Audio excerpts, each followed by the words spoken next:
जय श्री राम। शंखनाद में आपका स्वागत है। पवन खेड़ा भाग रहे हैं, असम पुलिस उन्हें दौड़ा रही है और भागते भागते पवन खेड़ा देहरादून पहुंच गए हैं। असम का रास्ता भूल चुके हैं कि असम में भी उनकी कोई फ्लाइट जा सकती है, किसी तरह से वहां जा सकते हैं, वहां भी कांग्रेस है। भूल चुके हैं पवन खेड़ा और दौड़े दौड़े देहरादून पहुंच गए हैं, क्योंकि असम पुलिस का समन मिला था। 17 जुलाई का शुक्रवार का समन था और पवन खेड़ा फिर से असम पुलिस के सामने पेश नहीं हुए। उन्होंने ये तीसरा समन छोड़ दिया है लगातार, और कारण वही कि कांग्रेस का काम है, उसके कारण नहीं जा पाए हैं।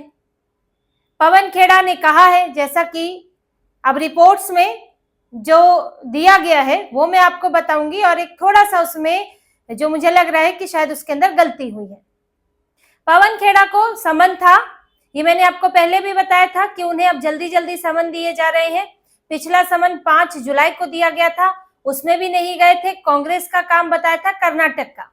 अब 17 जुलाई का समन है, उसमें भी इन्होंने बताया जी छात्रों का संवाद है राहुल गांधी का, और उसमें पवन खेड़ा जा रहे हैं। ये जो असम की कांग्रेस की इकाई है उसने ये उनकी तरफ से ये कारण बताया असम पुलिस को। अब जैसा कि मीडिया रिपोर्ट्स है उसमें लिखा हुआ है कि छात्रों से संवाद कार्यक्रम में बेंगलोर जाना है, राहुल गांधी भी वहां आ रहे हैं। हालांकि ये गलती है, क्योंकि ये प्रोग्राम बेंगलोर में नहीं है, ये देहरादून में है। शुक्रवार को ही देहरादून में था कांग्रेस का छात्रों से संवाद कार्यक्रम, जिसमें कहा कि पवन खेड़ा भी उसी में ही राहुल गांधी के साथ हैं। अब करते क्या ना करते, मरता क्या ना करता, चलो भैया देहरादून नहीं जाएंगे तो असम जाना पड़ेगा। फिर जो ऐसे जो 2-2 दिन के टॉर्चर इन्होंने झेले हैं वो फिर झेलने पड़ेंगे। वैसे भी ये बड़ा भागते फिर रहे हैं, तो इन्होंने कारण दे दिया कि मैं पार्टी के काम से जा रहा हूं तो मैं समन पर नहीं आ पाऊंगा। हालांकि एक दिन पहले पवन खेड़ा वो पहुंचे हुए थे कहा, दिल्ली जंतर मंतर पर सोनम वांगचुक से मिलने। उस सब के लिए बड़ी फुर्सत है। सोनम वांगचुक से मिलने गए थे, वहां पर बैठे रुके, और फिर ये अपना अगले दिन कह रहे हैं जी मैं देहरादून चला गया हूं। तो पवन खेड़ा असम पुलिस से बचने के रास्ते खोज रहे हैं कि मुझे सामना ना करना पड़े। देखिए, पुलिस का एक प्रोसीजर होता है और उसी के अनुसार किसी भी आरोपी, अपराधी, आप चाहे जो कहें, उसके साथ पुलिस जो है वो डील करती है। जैसे कि अरविंद केजरीवाल का मैंने पहले भी उदाहरण दिया, और इसमें ही मनीष सिसोदिया का भी उदाहरण था। 7-7, 8-8 समन इनको दिए गए थे। ये हर समन पर मना करते रहे, खारिज करते रहे। पहले समन महीने पर दिए जाते थे, फिर इन्हें समन दिया गया 15-15 दिन पर, फिर हफ्ते भर में समन दे दिया गया। और जब ये नहीं आए तो अंत में जब इन्हें लगा कि एक नवा समन आया था अरविंद केजरीवाल के पास, इन्हें लगा कि अब नहीं गए तो उठाकर ले जाएगी पुलिस, तब ये पहुंचे थे। यही काम मनीष सिसोदिया ने किया था, और अक्सर ये काम राहुल गांधी भी करते हैं। पुलिस की डेट पर, कोर्ट की डेट पर, अंतिम डेट पर पहुंचते हैं जब इनके लिए वारंट जारी हो जाता है। पुलिस को कहा जाता है कि भैया पकड़ के लाओ सुल्तानपुर कोर्ट में। फिर इन्होंने ये पहुंचे थे, और जब अंतिम तारीख पर, और वहां इन्होंने जो है एक तरह से अपना सरेंडर किया था। तो यही काम पवन खेड़ा कर रहे हैं। अब इनको समन मिल रहा है महीने पर। इनको पहले मिला था 25 मई का समन था, उससे पहले सुरजेवाला को समन मिला था 23 मई का। सुरजेवाला भी नहीं गए, ये भी नहीं गए। फिर 5 जून को मिला था, 4 या 5 जून को सुरजेवाला को, सुरजेवाला उसमें भी नहीं गए। अभी सुरजेवाला को तीसरा समन नहीं दिया गया है। पवन खेड़ा को 5 जुलाई को समन मिला, दूसरा समन, ये नहीं गए, और अब 17 जुलाई को नहीं गए हैं। अब इनको दोबारा समन जारी होगा, और ये मैं आपको वही बता रही हूँ कि फिर समन अब इनको देखिए 15-15 दिन में जारी हो गए, तो 10 दिन के अंदर जारी हो गया। पहला जो है वो महीने में जारी हुआ था, अब इनको ये 10-12 दिन के अंदर दूसरा समन जारी हो गया है। और तीसरा समन भी इन्हें जल्दी मिलेगा। हालांकि अब ये बन गए हैं सांसद। अब देखिए, इतनी तपस्या इनकी सफल हो गई, इन्हें कर्नाटक से सांसद बनाया गया है, तो इन्होंने अपने जो इनका एक्स है उस पर कर्नाटक में ही पवन खेड़ा लिख डाला है। अभी बदलाव किया इन्होंने जब से कर्नाटक में, जैसे कि ये कर्नाटक से जनप्रतिनिधि चुनकर आए हों।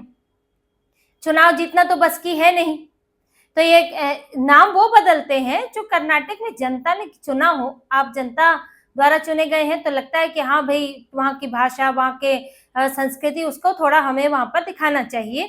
तो आप वो करते हैं। लेकिन आप वहां के सांसदों द्वारा चुने गए हैं और वो भी आप जो है वो आपकी जो केंद्रीय नेतृत्व है उसने आपका नाम रखा, तो उसमें आपको ना चुनने का कोई विकल्प ही नहीं था। वो तो चुनना ही था, आपको वहां पर जिताना ही था। तो नाम बदल के यहाँ पे क्या करेंगे, क्या दिखावा कर रहे हैं? आपको तो यहाँ पे पवन खेड़ा गांधी कर लेना चाहिए, वो ज्यादा अच्छा रहेगा। वही सब गांधी परिवार के चाटुकारिता करके तो सब मिल ही रहा है। तो पवन खेड़ा आप सांसद बन चुके हैं, तो ये जो संसद सत्र जब तक चलेगा, अगस्त तक ये रहेगा, उसमें अगस्त के पहले हफ्ते दूसरे हफ्ते तक कुछ रहेगा ये सत्र, तब तक पवन खेड़ा के पास एक और कारण रहेगा, इसलिए ये नहीं गए कि अब नहीं जाऊंगा तो फिर बाकी तो फिर समझ लीजिए वो जब तक संसद सत्र चल रहा है तब तक छुट्टी, अगर समन मिलेगा भी, और हो सकता है कि समन दिया जाएगा इनको, क्योंकि पुलिस भी कोरम पूरा कर लेना चाहती है कि हाँ भाई 5 समन 6 समन दे दिए, नहीं आए हैं, ताकि या तो गिरफ्तार किया जा सके या आने के लिए मजबूर किया जा सके। तो इनको समन तो मिलेगा, हालांकि ये नहीं जाएंगे और संसद सत्र का बहाना करेंगे कि मैं तो सांसद बना हूं, नया सांसद हूं, तो मेरे लिए राज्यसभा में रहना जरूरी है, तो मैं जो है नहीं आ पाऊंगा, उसमें ये नहीं जाएंगे।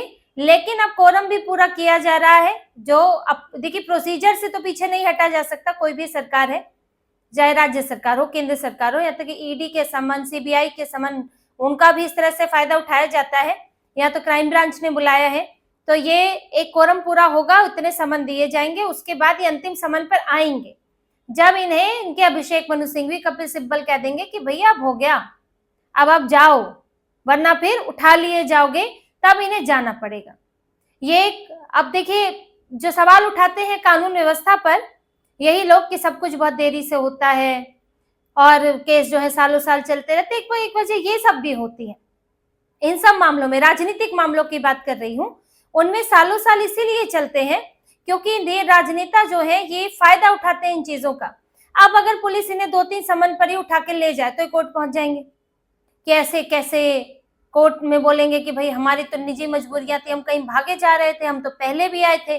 कोर्ट भी हो सकता है कि भाई कोर्ट भी देखता है, कोर्ट भी कुछ मानवीय आधार रखता है, वो कहता है कि भैया ये तो हाँ प्रतिष्ठित व्यक्ति है, कहाँ भागे जा रहे हैं, इतनी जल्दी गिरफ्तारी की क्या जरूरत थी, अपने काम भी हो सकते हैं। एक ये लोग ऐसा नहीं करते हैं कि भाई आपको समन, अगर आप फला तारीख पे नहीं आ सकते तो आप एक रिक्वेस्ट डालें कि मैं तो इस तारीख पे आ सकता हूँ, आप मुझे इस तारीख पे बुला ले, फिर क्राइम ब्रांच देखेगा, जांच एजेंसी देखेगी। वो तो नहीं करना है क्योंकि इन्हें भागना है, तो वही ये भाग रहे हैं। भागते भागते कभी ये कर्नाटक का नाम लेकर कर्नाटक पहुंच जाते हैं, जी कर्नाटक में फंसे हुए हैं, वहां का कार्यक्रम है। अब ये भाग भाग के देहरादून पहुंच गए हैं कि जी देहरादून का कार्यक्रम है। अब कांग्रेस पीछे पीछे राहुल गांधी के करते रहे, कोई ना कोई बहाना खोजते रहेंगे, लेकिन अब अंतिम तो आएगा ही, अब देर सवेर ही सही, थोड़ी देर तो लगेगी क्योंकि ये कानूनी प्रक्रिया है, पर जाना पड़ेगा। और जिस तरह से समन आ रहा है और इनकी पार्टी को जवाब देना भी पड़ रहा है, इनको बता, जैसे सुरजेवाला ने भी किया था, सुरजेवाला ने भी यही बोला था मेरा काम है, पार्टी के काम से मैं नहीं आ सकता हूं। इन्होंने भी 2 समन पार्टी के काम के चलते ही खारिज किए थे। अब पुलिस अब इंतजार किस वजह से कर रही है कि पवन खेड़ा से कुछ हो सकता है, बातचीत करनी हो, उसके बाद जो है सुरजेवाला का भी नंबर आएगा, तो ये कुछ इंतजार होगा। अब जांच में कहाँ तक पहुंचा है, इसकी चीजें तो ज्यादा सामने नहीं आई हैं, लेकिन जब भी ये समन पर जाएंगे इनसे पूछताछ होगी, और पूछताछ तो वैसे ही होनी है 10-10 घंटे 8-8 घंटे। इन्हें थोड़ा ये डर भी लगता है, पिछली बार भी इतने ही घंटे पूछताछ हुई थी, और क्या क्या बोलना पड़ जाएगा।